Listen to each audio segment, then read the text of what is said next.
प्यारे बच्चों, सुप्रभात।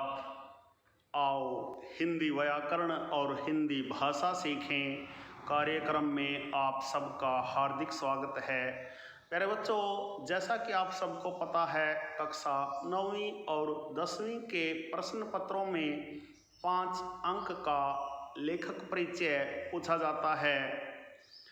आज हम उसी कड़ी में हिंदी के सुप्रसिद्ध रचनाकार श्री रामवृक्ष बेनीपुरी जी का जीवन परिचय, उनकी प्रमुख रचनाएं और उनकी भाषा शैली के बारे में विस्तार पूर्वक जानने का प्रयास करेंगे। प्यारे बच्चों, आइए हिंदी के सुप्रसिद्ध रचनाकार श्री रामवृक्ष बेनीपुरी जी का जीवन परिचय, उनकी प्रमुख रचनाएं और भाषा शैली के बारे में जानते हैं।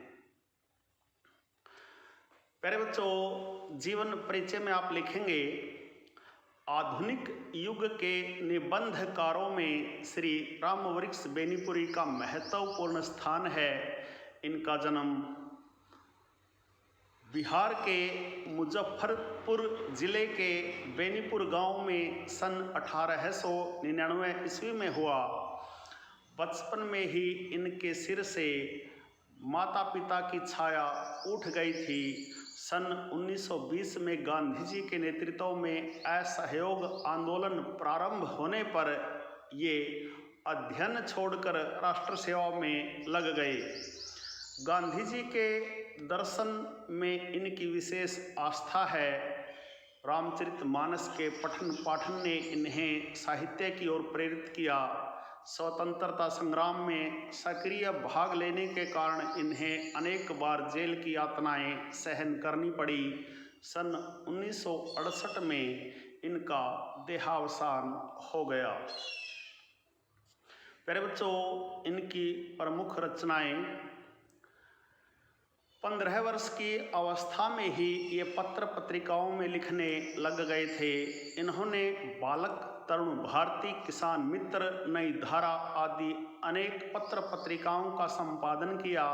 उपन्यास, नाटक, कहानी, यात्रा विवरण, संस्मरण, निबंध आदि सभी गद्य विधाओं में बेनीपुरी जी की अनेक कृतियां प्रकाशित हो चुकी हैं।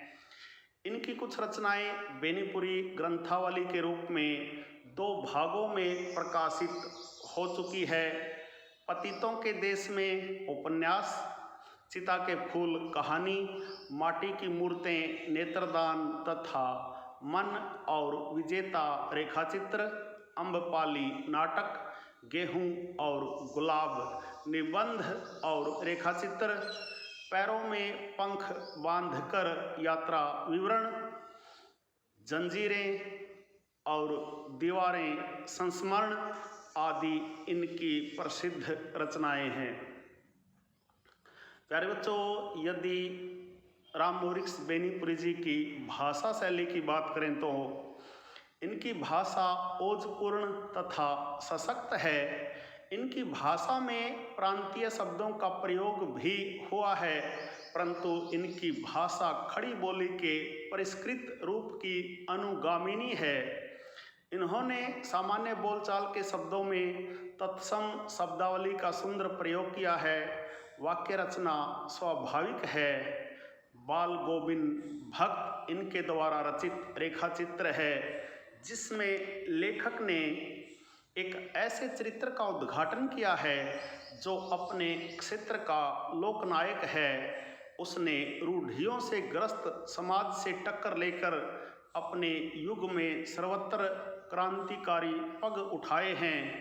अपने पुत्र की चिता को अपनी पतोहू से अग्नि दिलवाई और उसे पुनर्विवाह करने के लिए कहा।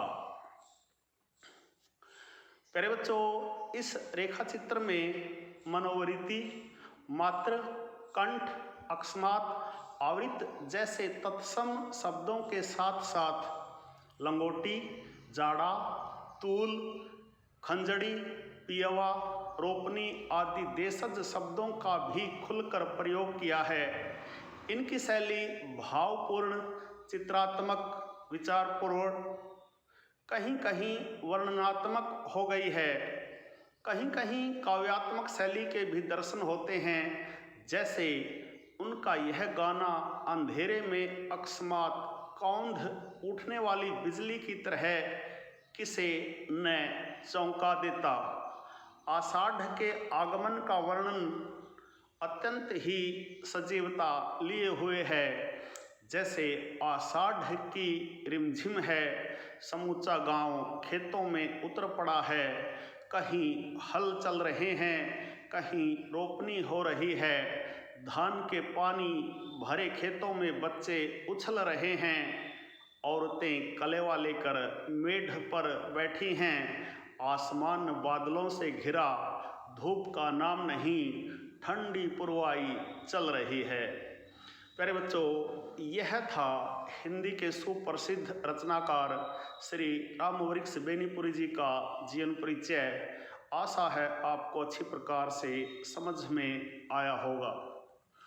प्यारे बच्चों, हिंदी के सुप्रसिद्ध रचनाकार श्री रामवृक्ष बेनीपुरी जी का जीवन परिचय, उनकी प्रमुख रचनाएं और उनकी भाषा शैली पर आधारित आज का यह छोटा सा वीडियो यदि आपको पसंद आए, समझ आए, तो इस वीडियो को लाइक, कमेंट और ज़्यादा से ज़्यादा शेयर ज़रूर करें।